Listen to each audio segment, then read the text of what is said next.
On est dimanche 6 décembre voilà, 2020, donc on continue sur le cours. Alors cette semaine, je vais pas vous faire sur Emunah Bitachon Ragi, je vais vous faire sur Hanouka, puisque la semaine prochaine, vous êtes en vacances, c'est ça si je me trompe pas. Dimanche prochain, il n'y a pas cours, c'est ça? Ok. Donc voilà, donc on va faire sur Hanouka. Je sais pas où vous en êtes, est-ce que vous avez des cours dessus ou pas, mais bon, puisque ça touche la Emunah le Bitachon, voilà, donc on sait que c'est une fête très spéciale, c'est une fête de miracle, c'est une fête de lumière. Maintenant, on va essayer de comprendre de quelle manière justement on va faire rentrer de la lumière à l'intérieur de nos vies, à l'intérieur de nos maisons. On a commencé un petit peu Betsam, puisque dans la mesure où on est en plein confinement, alors voilà, ils parlent de refaire un séguer, ils vont refaire un séguer, on va pas refaire un séguer, on espère que non, la vérité, parce que c'est un peu, honnêtement, c'est un petit peu tanné. Maintenant, toute la fête de Hanouka, tout le but, ça a toujours été de, justement, qu'on a l'habitude d'aller chercher des lumières à l'extérieur. Surtout à la période de Hanouka, les gens, ils peuvent pas trop se balader puisqu'il fait froid. Donc en général, on va dans les canyons, on va dans les restaurants, on va acheter des habits. Les gens, ils ont un petit peu confondu Hanouka avec Papa Noël, distribution de cadeaux, d'accord. Et en vrai, Kadabro, ce qu'il veut, c'est qu'on puisse allumer les bougies de l'intérieur, de chez nous, et les distribuer à l'extérieur de chez nous. C'est la raison pour laquelle on allume la Hanouka en faisant Pirsoumanes, en essayant de diffuser justement la lumière vers l'extérieur. Et la Bichlal, c'est encore bouché double dans la mesure où justement on est obligé, d'accord, d'allumer de l'intérieur en espérant qu'il n'y ait pas de confinement. Mais s'il y a un confinement, c'est-à-dire que on doit encore plus rechercher de l'intérieur s'il n'y a pas de rassemblement de famille, si on ne peut pas sortir vraiment, si on peut voir personne. Alors à Kadesh Baruch Hu, justement, il nous demande d'aller chercher la lumière à l'intérieur de nous. Maintenant, on va comprendre aujourd'hui de quelle manière on peut aller voir dans l'obscurité. C'est-à-dire, a priori, quand on est dans l'obscurité, on ne peut pas voir. Juste, je rappelle pour celles qui sont rentrées après, c'est une aura du Mahon. Vous êtes tenus, je suis désolée, d'ouvrir vos caméras. Sinon, je ne peux pas vous marquer présente. Indépendant de ma volonté, mais il n'y a pas le choix. Alors, comment on va voir dans l'obscurité, justement? D'abord, il faut savoir que les bougies de Hanouka, il y a une yann de les regarder pendant une demi-heure. Et pourquoi? Parce qu'on dit que c'est Mektaken Bgam Areya, c'est-à-dire que ça répare la mauvaise manière de voir les choses. Souvent, malheureusement, on voit des choses, on manque de Emouna parce qu'on voit pas bien les choses, on ne voit pas avec les yeux d'Akadosh, on voit avec nos yeux à nous, et que notre Reya, notre manière de voir, elle est très Metsunsemet, elle est très petite, elle est très carrée, on n'arrive pas à voir plus loin que ça. Adam Arishon, avant la faute, on dit qu'il était tellement cool au or, tellement plein de lumière, que les malachim, les anges, ils le confondaient avec la Shrina. On ne savait pas qui était Adam et qui était la Shrina, tellement il était resplendissant en lumière. Et Adam Arishon avait cette capacité de voir d'un bout du monde à l'autre bout du monde, c'est-à-dire de voir et de comprendre tout ce qui se passait. Alors vous allez me dire, même si ça a duré que 6 heures, Zélo Méchané, en tout cas, il avait cette capacité de voir ce que nous, on n'arrive pas à voir justement aujourd'hui. On avait expliqué déjà ça. Loïra Adam Panay Vechai, c'est-à-dire que si on comprenait ce que Hachem nous fait, si on comprenait de Aleph à Tav, alors on serait plus déjà dans ce monde, on serait dans l'Olam Haba. Il y a des choses qu'on comprend, des fois des choses qu'on comprend plus tard. Celui qui veut avoir une capacité de voir justement de manière kina, d'accord, bien, clean, le monde, comment il est, comment Akadosh Baruch Hu, il fonctionne, comment parfois il nous envoie des choses qu'on ne comprend pas, il doit s'asseoir pendant une demi-heure et regarder les bougies de Hanouka. Je ne sais pas ce qui se passe à cette heure-là, à ce moment-là, je ne sais pas si vous avez la même chose, mais on a une espèce de rasra comme ça, on n'arrive pas à rester, on a toujours plein de choses à faire, plein de monde à voir, plein de trucs à préparer.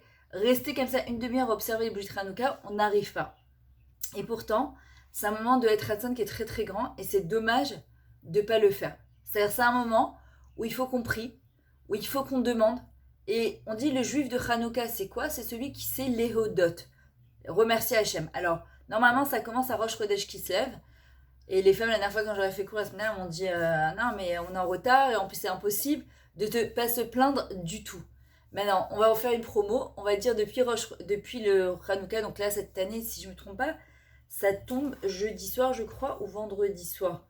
Attendez, je regarde. Je me souviens plus quand est-ce que ça tombe. Faites voir. Jeudi soir. C'est ça, jeudi soir, c'est la première bougie. Donc en vrai, ce jeudi soir, à partir de ce jeudi soir, donc on a 5 jours pour se préparer, Bezrat Hashem. En fait, on doit, blinéder, décider et choisir de ne pas se plaindre du tout pendant les 8 jours de Hanouka. Il y a, je crois que c'est le Gaon Mivina, je suis pas sûre, qui dit que celui qui ne se plaint pas pendant ces 8 jours-là, où il irait Nissim Veniflot, toute l'année Bezrat Hashem, il sera zoré de voir des Nissim Veniflot. Non, c'est pas facile de pas se plaindre, du tout, surtout si on peut pas se rassembler, surtout si on peut pas voir la famille, surtout si on a des petits-enfants à la maison, et qu'ils ont pas classe, et que c'est les vacances, et qu'on a des contrôles à rendre pour le Mahon, je sais moi encore.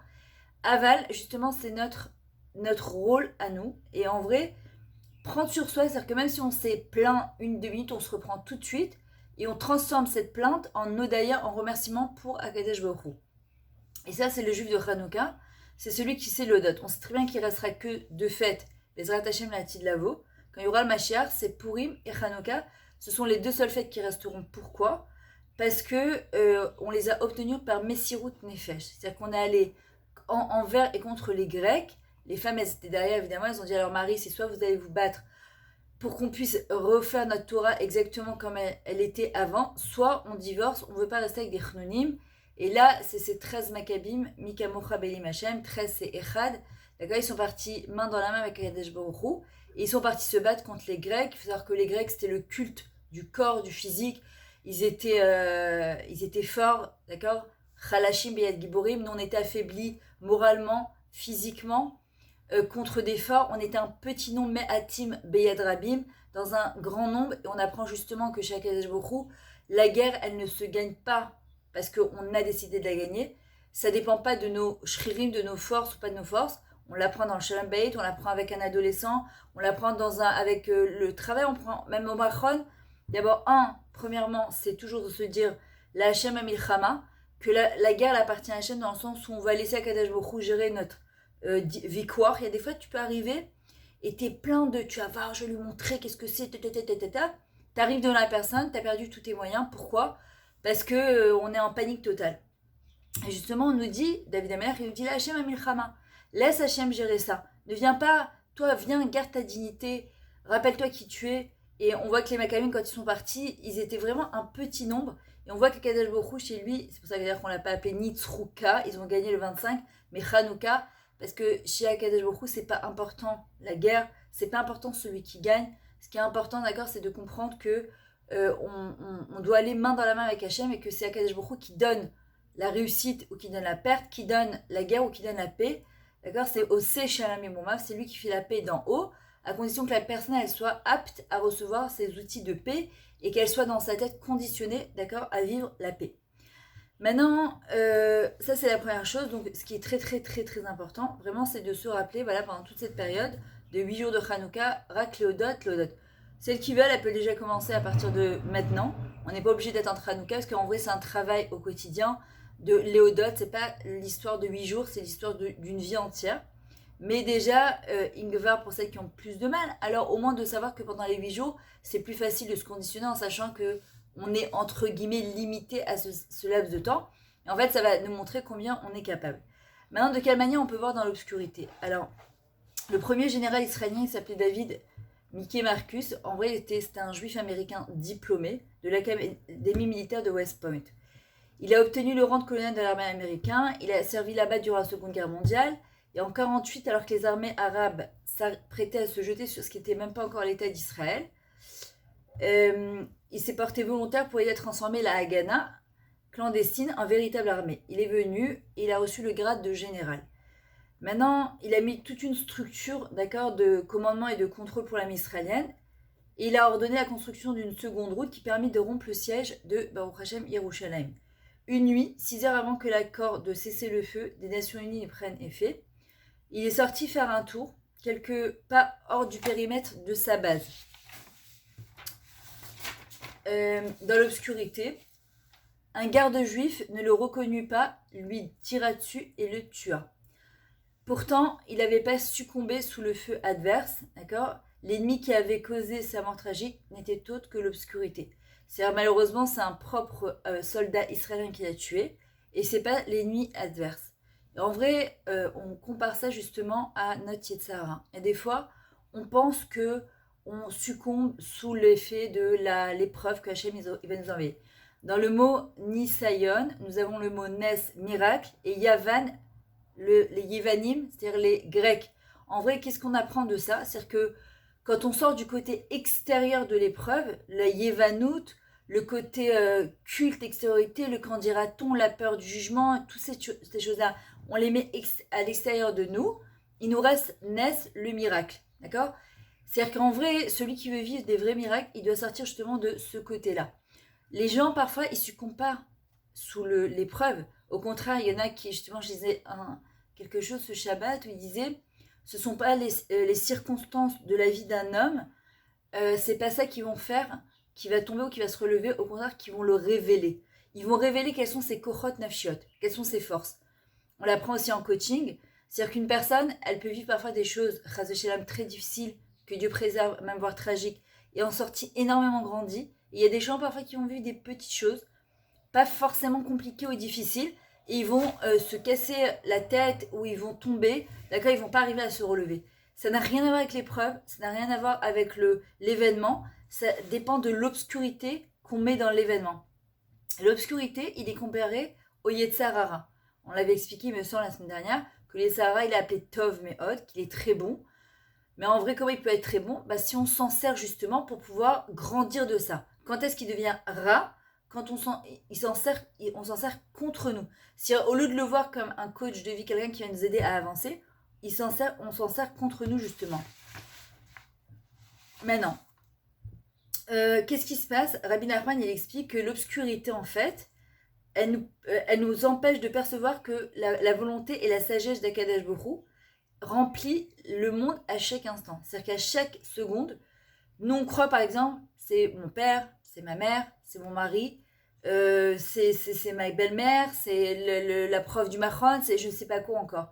Non, en vrai, c'est Akadosh Baruch Hu qui manigue et olamo kulo. On l'a dit dans les 13 carrés de c'est Hachem qui dirige le monde. Et qu'en fin de compte, si on cherchait la lumière dans l'obscurité, ça serait beaucoup plus facile pour nous de voir de manière positive les choses que de tomber à chaque petite chose qui est arrivée. Maintenant, si on est aveuglé justement par les ténèbres, alors on n'arrive pas à reconnaître la main d'Akadosh Baruch Hu, et là on démarre au quart de tour, et soit chas v'shalom, on tombe dans la dépression, soit on s'énerve, soit on s'excite, et alors qu'en vrai Rabbi Nachman il dit, un juif, dans l'écouté moral, il doit percevoir l'intelligence dans toute chose. Il doit s'attacher à cette sagesse et à cette intelligence, afin d'en être illuminé. Ainsi se rapprocher d'Hachem Yitbarach, car l'esprit de l'homme contient une immense lumière, et cette lumière éclaire tous les chemins qu'il emprunte.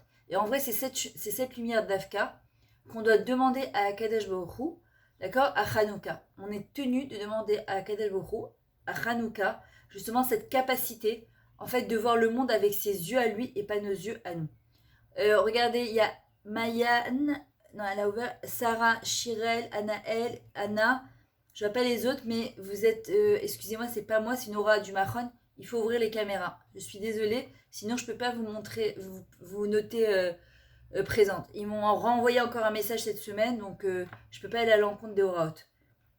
Maintenant, regardez, s'il y a une coupure d'électricité et qu'on se retrouve dans une pièce, au début, on voit rien du tout. Il va nous falloir quelques instants pour pouvoir s'habituer à l'obscurité et en fait contourner les objets. Quelqu'un qui rentre en panique, qu'est-ce qu'il fait? Il va rentrer, il va buter contre tous les objets, il va s'énerver, il va mettre des coups dans le canapé, etc.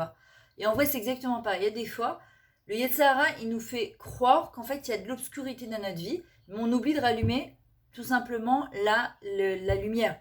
Et en vrai, cette lumière, entre guillemets, l'avdil, c'est se raccrocher à Kadesh Baruch. On oublie qu'il y a un interrupteur qui s'appelle Emouna, qui s'appelle Bitachon.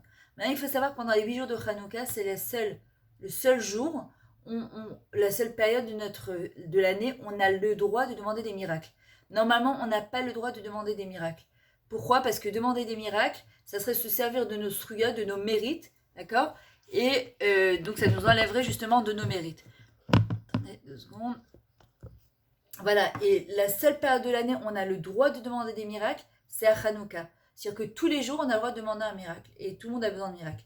Moi, je pense que le premier jour, après encore, c'est mon avis, mon simple avis, mais de demander tout simplement déjà la Géoula Klalit et la Géoula Pratit. C'est-à-dire avoir une Géoula pour soi et une Géoula pour le Ham Israël. Parce que des fois, on s'arrête sur plein de petits détails. On en a besoin, je ne dis pas qu'on n'en a pas besoin, mais comme on avait expliqué, c'est qu'on oublie que si on réintègre le palais du roi, ben, ces miracles, ben, ils feront partie, d'accord. Venez, on re-rend d'abord, on dit à Kadosh Baruch Hu, Geoula Klalit, Geoula Pratit. Voilà, je te demande, à ta manière, il y a que toi, Hachem, qui sais de quelle manière tu peux me délivrer, et que parfois, une Yeshua, une délivrance amène une autre. Après, moi, je pense qu'il faudrait demander peut-être aussi le Mashiach Ibn Bet Amikdash. Le troisième miracle qu'on devrait demander, c'est la Simcha et le Bitachon. Parce qu'une personne qui a la Simcha et le Bitachon dans sa vie, elle a tout, même si elle n'a pas tout. Et après, ben, il vous reste encore 4 jours pour demander tout ce que vous avez envie. Tout le monde a besoin de demander des choses. Maintenant, quand on demande un miracle, on ne dit jamais par mon mérite ou parce que j'ai pris ça sur moi. On ne fait jamais de Massa au Matan avec Hachem. On dit simplement Miotrat Matnat Rinam, d'un endroit où tout est permis, où tout est gratuit, pardon. Akadash Baruch Hu, parce que je suis ta fille, je te demande s'il te plaît de m'envoyer tel ou tel miracle cette année parce que j'en ai besoin. D'accord. C'est super important de demander des miracles à Akadash Baruch Hu pendant ces 8 jours de Hanouka. Maintenant, en vrai, qu'est-ce que ça veut dire rallumer la lumière? Rabbi Nachman, il explique, il dit il faut prendre conscience en fait de la grandeur d'Akadosh Baruch Hu, d'accord. Il faut se rendre compte que ce que nous on voit avec nos yeux, c'est pas du tout voir avec les yeux d'Akadosh Baruch Hu. Et en vrai, avec le temps, et j'ai parlé avec plein de personnes qui m'ont raconté, j'ai fait encore une Sodat Odaya la semaine dernière à Maladoumim, d'une femme qui a raconté des choses, mais ça a été épreuve sur épreuve. Et elle a réussi à se date d'ailleurs remercier Hachem en expliquant combien, avec le recul, combien elle avait compris que sur le moment elle était en révolte. Elle disait Hachem, mais combien, mais pourquoi, je comprends pas pourquoi je dois passer toutes ces choses-là. Et franchement, c'était pas des petites épreuves qu'elle a vécues. Et qu'aujourd'hui, elle est capable, avec beaucoup de recul et elle a fait un vrai retour à l'intérieur d'elle-même pour essayer justement d'aller chercher dans ses ressources, dans sa lumière interne et pas externe, d'accord. De ne pas essayer de se ramener de la simcha par les choses extérieures, mais plutôt de la lumière intérieure. Elle a réussi à venir se dire, mais merci mon Dieu, parce que je comprends aujourd'hui que tel événement, pourquoi je l'ai passé, pourquoi j'ai passé celui-là, pourquoi ça, pourquoi si, d'accord. Et en vrai, Akadosh Baruch Hu, il veut qu'on rallume l'interrupteur de l'intérieur et pas justement que de l'extérieur. Maintenant, ça rejoint ce que le Talmud il nous dit. Personne ne se cogne le doigt ici-bas sans que cela n'ait été décrété de là-haut. Il n'y a pas une seule herbe qui pousse d'en bas s'il n'y a pas un ange qui lui dit Gdal, grandit. D'accord. De la même manière, à Kadesh Baruch Hu, c'est ce qui se passe. Et le Baal Shem Tov, il insiste sur le fait qu'Hachem dirige le monde dans les moindres détails. Il dit c'est à Kadesh Baruch Hu qui détermine le nombre de fois où une feuille morte va se retourner au gré du vent avant de toucher le sol. Le nombre de fois qu'on va ouvrir les yeux, qu'on va respirer, qu'on va s'habiller, qu'on va manger, tout est déjà metournan, tout est dirigé d'Akadosh Baruch Hu dans les moindres petits détails. Donc maintenant, imaginez de quelle manière on peut rallumer la lumière. Imaginez, moi, ça m'est arrivé quand j'habitais à Bétard, j'avais un rendez-vous super important. J'avais pas un rendez-vous, j'avais un cours à donner, il fallait que je parte 1h30 avant le Zman. Je sors de chez moi. Maintenant, moi à l'époque, j'habitais en face du Rav Zamir Cohen et Baruch Hashem, à l'heure de Mincha Arvit, il y avait plus garé parce qu'il y avait la synagogue Breslev et la grande yeshiva du Rav Zamir. Donc, t'arrivais à l'heure de Mincha Arvit. Maintenant, on n'avait pas de Hanaya, même si j'avais ma Hanaya en bas de chez moi, mon parking. Bon, ben, les gens, ils rentrent, il n'y a pas de truc privé comme ici avec des numéros ou quoi. Donc, celui qui arrive, qui trouve une place le premier, ben, il se garait là-bas. Donc, tu te retrouvais parfois. Tu rentres de chez toi après une journée de travail et t'as pas où te garer. Maintenant, moi, j'étais garée de telle manière à ce que au prochain, je pouvais ressortir tout de suite. Je ne sais pas qui s'est garé devant ma voiture. Et normalement, je fais un truc comme ça.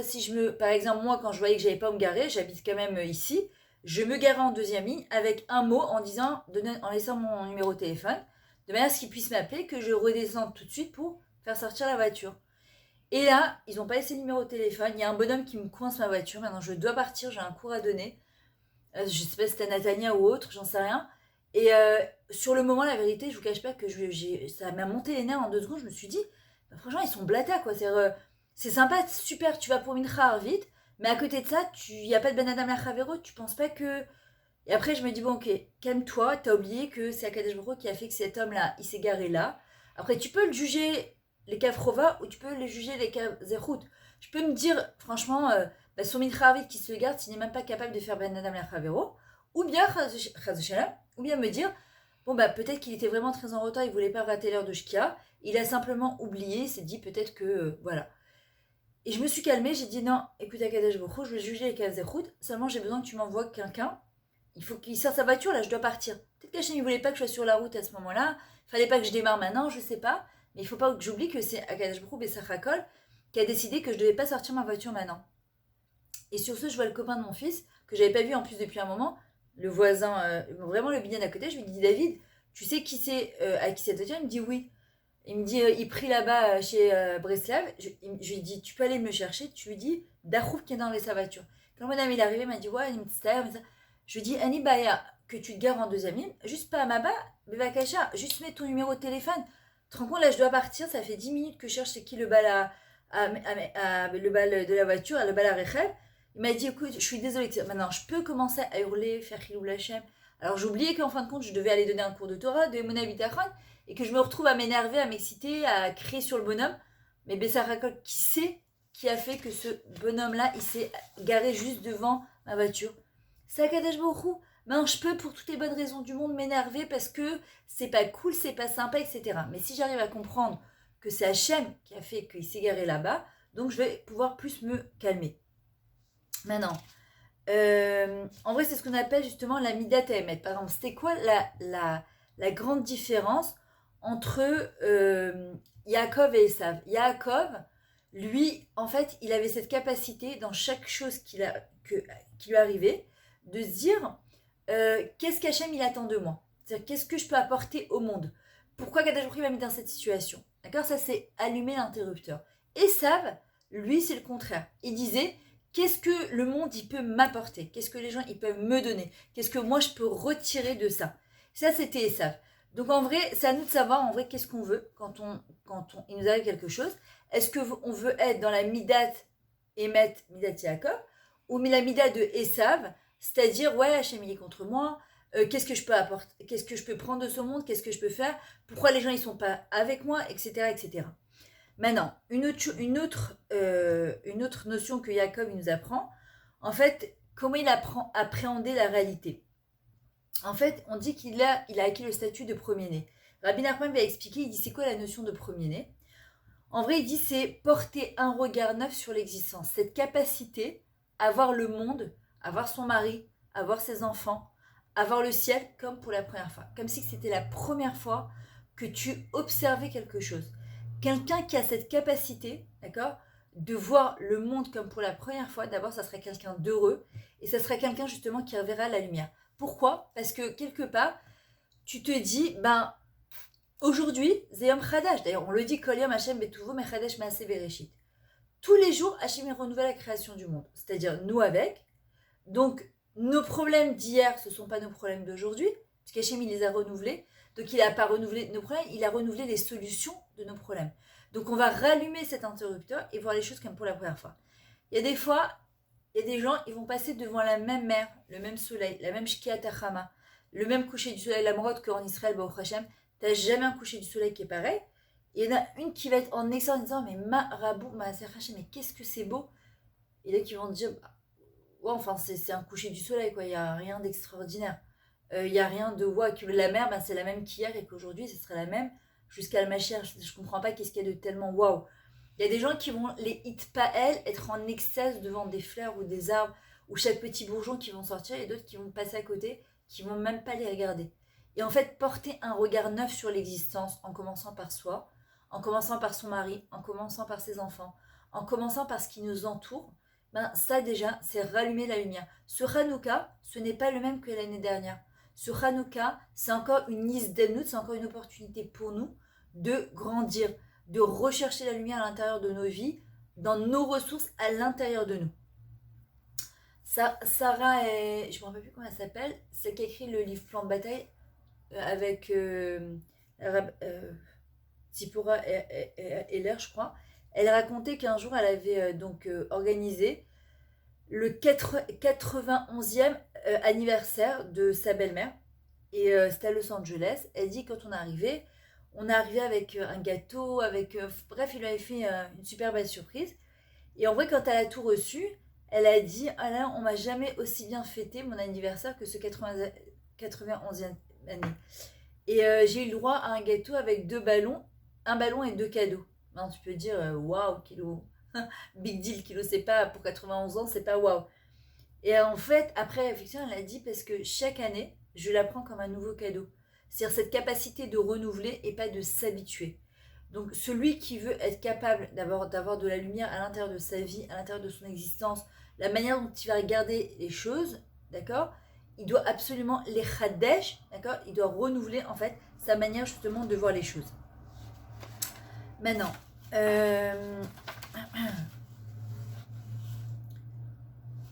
voilà. Maintenant, Akadosh Baruch Hu, il nous demande de chercher justement dans chaque petite chose qui arrive, comme le visage d'un nouveau-né, un arbre en fleurs, la pluie qui tombe, juste le jour où tu avais décidé justement d'aller te promener, le coup de téléphone qui te réveille en plein milieu de la nuit et un décalage horaire. Comment je vais voir la main d'Hachem dedans? Est-ce que je vais m'énerver, je vais m'exciter, ou bien je vais prendre les choses avec du recul?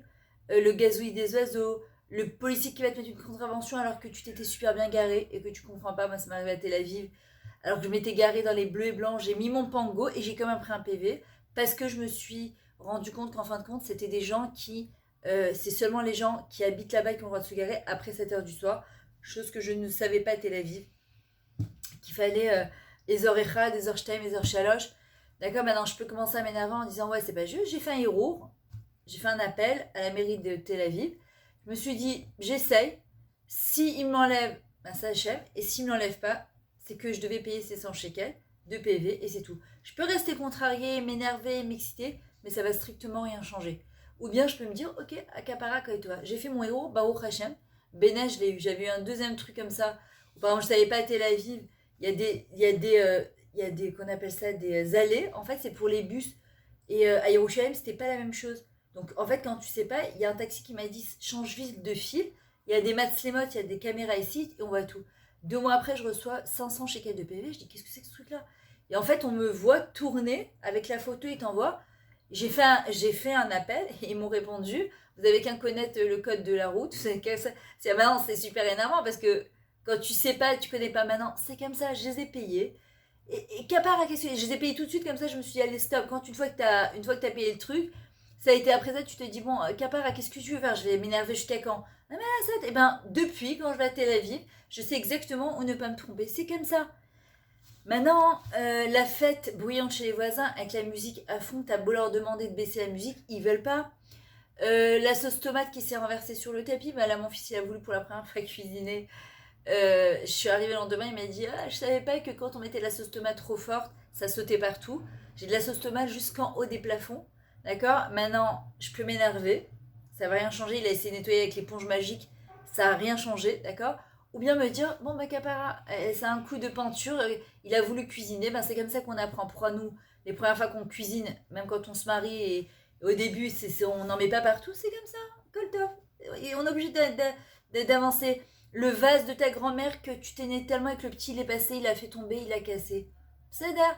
Mes habits que j'ai sortis du Marsan, il a plu une seule fois. Il y a 2 valises que j'ai jetées parce que ça a moisi. Une fois, ça a plu. C'est comme ça, on comprend pas pourquoi toujours à Kadesh Baruch Hu, il fait des choses, mais on doit absolument rallumer l'interrupteur pour au lieu de rester dans l'obscurité et s'énerver, être plutôt dans la Odaya, c'est ce que nous apprend la fête de Hanouka, être plutôt dans le remerciement plutôt que dans la plainte. C'est pas facile, c'est vraiment un vrai travail et c'est un travail surtout de l'intérieur en fait de changer son regard par rapport au monde à la vie.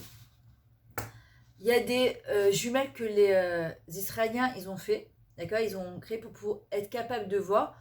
C'est ce qu'on appelle des jumelles de vision nocturne. En fait, ça rassemble les rayons infrarouges qui proviennent de la lumière des étoiles et d'autres sources de lumière invisibles pour une rétine humaine et les amplifient jusqu'à que l'image devienne perceptible.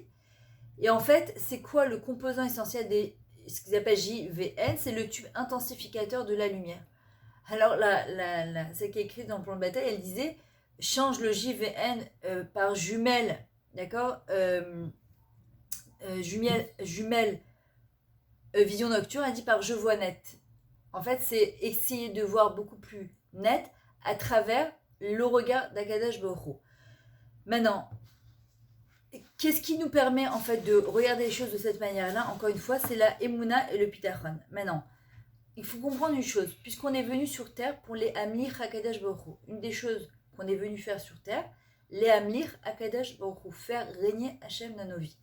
Quand une personne, elle s'énerve, elle appuie sur le bouton éjecte. C'est-à-dire, elle a mis Hachem de côté et elle a fait rentrer plutôt Hakadosh Baruch Hu dans sa vie. Son Yetzirah dans sa vie. Quand une personne, au moment où elle a envie de s'énerver, elle va plutôt penser Réga, au lieu de m'énerver. Maintenant, parfois, malheureusement, c'est après coup. Mais c'est pas grave. Parce que, en fait, c'est un pli à prendre. C'est un exercice à faire. Au lieu de chaque fois s'énerver, en fait, c'est de se dire, chaque fois, après coup, ok, j'ai mal réagi cette fois. Pourquoi? Comment je dois faire la prochaine fois? Et au fur et à mesure du temps qu'on va apprendre, c'est un immoun, en fait, c'est un entraînement de la tête et du cœur et des yeux. Chaque fois en se disant, là, je dois faire régner Hachem dans ma vie. Et les Maccabim, quand ils sont partis se battre justement avec les Yevanim, c'est ce qu'ils ont fait, Maccabim Mikamocha Baelim Hachem. Ils ont compris en fait qu'il n'y avait que Akadosh Baruch Hu qui pouvait les aider justement à gagner cette guerre, qui pouvait les sortir de cette torpeur dans laquelle ils étaient rentrés, dans ce rocher dans lequel ils étaient rentrés. Il faut savoir aussi que quand les Ivanim, ils savaient très bien que Dieu existait. Ce qui leur avait fait les Grecs, c'était pas qu'il ou Dieu n'existe pas du tout, parce que même reconnaissaient la grandeur du Dieu. Ils avaient marqué sur les cornes, d'accord, du chant, El Lachem Chelek Elokai Mima'al. En fait, qu'est-ce qu'ils voulaient nous rentrer doucement et gentiment, les taftef lanou à l'intérieur de nous, c'est vous n'avez pas de part dans Elokai Mima'al, dans Akadosh Baruch Hu. Vous n'avez pas de part divine, vous n'êtes pas une partie d'Akadosh Baruch Hu. Or, c'est justement l'antithèse de nous. C'est l'antithèse de nous. Ce qu'on dit, c'est que oui, on est Chelek Elokai Mima'al, et que justement, on est là pour l'Amir Hakadosh Baruch Hu. Et cette lutte qu'ils ont fait contre les Yevanim, ils ont réussi à la faire en se disant Mika Mocha Beilim Hashem. De toute façon, il n'y a que Hakadosh Baruch Hu qui peut nous aider à vaincre cette bataille et personne d'autre. Maintenant, on voit aussi qu'est-ce qui les a aidés parce qu'on dit qu'ils étaient très très affaiblis moralement. Donc là, je vous parle quand même à une époque où quand même on parle de gens qui étaient vraiment des gdolés en Torah et qui n'avaient même plus la force de lutter contre les Yevanim tellement la pression qu'ils leur mettaient, elle était énorme. Qu'est-ce qui les a aidés? Donc nous, on voit aujourd'hui que dans le monde dans lequel on vit, parfois, pour celles, en tout cas je m'adresse aux femmes là, qui sont mariées, que parfois on est doréchette, on exige de nos maris qu'ils aillent étudier la Torah, qu'ils savent pour aller faire le mincha arvit et trucs, et même s'il y a le corona, non, il faut qu'ils aient pris en minyan, il faut faire messirut nefesh et je sais quoi encore. On doit arriver à comprendre que parfois quand un homme, il est comment on appelle ça? C'est qu'avec l'eau, c'est difficile pour lui. Qu'un homme, il vit mal une situation, qu'il ait la route au niveau de sa parnassa, il a du mal à aller prier. Nous, on n'est pas tenu d'aller prier 3 fois par jour en minyan. Les hommes, ils sont tenus d'aller prier 3 fois par jour en minyan. Nous, on n'est pas chayav limud Torah, on n'est pas obligé d'étudier la Torah. Si on le fait surtout par choix, sauf les choses qui nous concernent évidemment, comme la kashrut, tarat mishpacha, shmirat hashon, mais c'est pas le même limud qu'un homme. C'est pour ça que d'ailleurs le sachar de limud d'un homme est plus grand parce que eux, ils sont tenus de le faire qu'avata et la Torah. Et en fait, qu'est-ce qui les a aidés à cette époque-là, justement? C'était, ils n'arrivaient plus à étudier, mais ils parlaient que à travers Hachem. Bezrat Hachem, Beshem Hachem Nasevenatsiar, Baruch Hachem, Toda la El Ishtabar Shemo. C'est ce qui était Shadgour Bepiem, c'est ce qui était dans leur bouche, ce qu'on entendait, c'était ça. Et il y a des fois, des gens, ils n'y arrivent plus. Ils n'y arrivent plus, ils craquent, ils passent des périodes qui sont difficiles. Mais ce que tu entendras quand même dans la chaise, c'est Toda la El, merci pour ce qu'il y a quand même. Ouais, c'est vrai, j'arrive pas à faire ma tefila, mais merci mon Dieu pour ça. Oui, c'est vrai, j'ai du mal dans ma tsiout, ou j'ai du mal dans mon Shabbat, j'ai du mal en si, mais ils sont quand même mes choubarim à Kadash Baruch Hu. Et la chose qui est très très très importante, justement, c'est l'amir à Kadash Baruch Hu. Pourquoi? Parce que l'ego, c'est l'incarnation du Yetzirah. Pourquoi Hachem il me fait ça? Pourquoi mon mari me parle comme ça? Pourquoi elle m'a dit ça? Pourquoi moi, Zelo Matzlachi? Pourquoi j'ai jamais de chance? Ça, par exemple, tout ce genre de discours, il faut savoir que c'est l'incarnation du Yetzirah. J'oublie, en fait, j'ai éjecté Hachem de ma vie, quelque part. J'oublie que c'est... Maintenant, je vous le dis encore une fois, ce que je vous dis théoriquement parlant, c'est très beau. Maintenant, arriver à appliquer ça dans notre quotidien, c'est moins facile, c'est moins évident, mais on doit l'avoir dans sa tête. C'est-à-dire que chaque fois qu'il nous arrive quelque chose, que ce soit un petit truc ou un grand truc, c'est se dire, Qu'est-ce qu'Hachem, il attend de moi dans cette situation précise? Qu'est-ce que je suis censée faire? Comment je suis censée réagir? Est-ce que ma manière de réagir, elle est adaptée à ce qu'Akadosh Baruch Hu attend de moi? Est-ce que ça me fait grandir? Est-ce que ça me permet de me rapprocher de lui ou pas? Maintenant, pourquoi Rabbi Nachman il explique que justement dans cette situation je dois aller amener Hakadosh Baruch Hu? Parce que tout simplement, il dit on ne peut pas mettre une couronne à deux rois en même temps. Donc je choisis de mettre ou une couronne sur la tête d'Hachem ou une couronne sur la tête de mon ego, c'est-à-dire mon Yetzirah. Je ne peux pas régner en même temps qu'Akadosh Baruch Hu. À partir du moment où je recule et je laisse la place à Hachem, là, Ani Imlarti Akadosh Baruch Hu, je lui ai fait de la place. Je donnais un autre exemple parce qu'après ça va couper, d'accord? Et on fait 5-10 minutes d'Afsaka, après vous reprenez. Maintenant, imaginez que on va faire un bikur cholim, d'accord? On va visiter quelqu'un, c'est un cousin ou je sais moi, quelqu'un que Dieu préserve, qui est pas bien, maintenant tu vas la voir. Et la femme de ce cousin, elle est assise dans le salon et maintenant tu as fait 1h30 de route, tu es parti pour aller le voir. Et en fait, elle te laisse pas voir ton cousin ou ta cousine, le méchané, parce que Chaz Shalom, il est vraiment dans un état pas bien du tout. Et que elle te dit non, non, je veux pas que tu le réveilles, je veux pas que tu le vois, il est dans un sale état, etc. Et toi, tu dis, ah bon, c'est pas grave, et tu attends quand même Bessavlanou dans le salon jusqu'à que. Et Bessarakon. Maintenant, quand je repars de là-bas, sans avoir vu mon cousin, ok? Alors que j'ai quand même fait 1h30 d'aller, que je vais taper encore 1h30 de retour, et que Bessarakon, j'ai pas pu voir mon cousin. J'ai deux manières de réagir. Ou je vais commencer à dire, ouais, mais c'est de la chutzpah, elle peut pas aller trachevbi. Je comprends pas. J'ai fait 1h30 de route pour aller voir mon cousin. Elle peut pas me laisser le rentrer. Ça se fait pas. Moi, ça m'arrivait la dernière fois, quand j'étais partie les Lachem, la patronne du Oroth de Ouman, d'accord. Ouais, il leur arrivait un truc chez Mishma, et je m'en rappelle, c'est en plein Hanouka. Il faisait super froid, j'étais partie, et en fait, j'ai demandé à rentrer là, parce que je la connais bien, parce que tous mes voyages à Ouman, je les ai organisés chez elle. Et en fait, sa belle-fille n'ont pas voulu me laisser rentrer. Je lui ai dit, dis-lui que c'est bien tout dit, peut-être ça. Et elle a quand même pas voulu maintenant. J'étais allée jusqu'à la bâche, je me suis trouvé une place, etc. Je peux me dire, franchement, appeler Trachef, ou bien me dire, elle est tellement dans un matzav, la pauvre Nafshi, mais tellement à la panime, qu'elle a même pas la force de voir quelqu'un qu'elle connaît et qu'elle sait le trajet que j'ai fait pour aller la voir, et que peut-être ça pourrait lui faire du bien.